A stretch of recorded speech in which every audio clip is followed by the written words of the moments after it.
बनी इसराइल का एक बादशाह अपना महल बना रहा था। एक बूढ़ी औरत की कुटिया भी महल में आ गई, झोंपड़ी। बादशाह ने उसको कहा कि अम्मा जितने पैसे तू कहेगी ना मैं दे दूंगा, मेरे हाथ बेच डाल। उसने कहा बादशाह मैं पका हुआ फल हूँ, किसी वक्त भी गिर जाऊंगी, जब मैं मर जाऊंगी तो तेरा ही है, मेरा कौन सा कोई आगे पीछे है।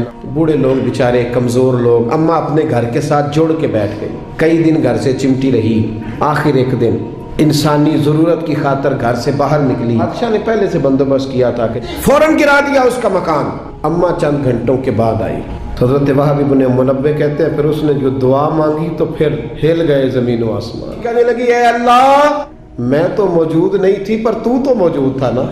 मालिक तेरे होते हुए मेरा गरीब का घर गिर गया। रब करीम ने हज़रत जिब्रील अमीन को हुक्म दिया कि बादशाह का महल उठा के इसके ऊपर गिरा दे और ये बस्ती तबाह कर दे।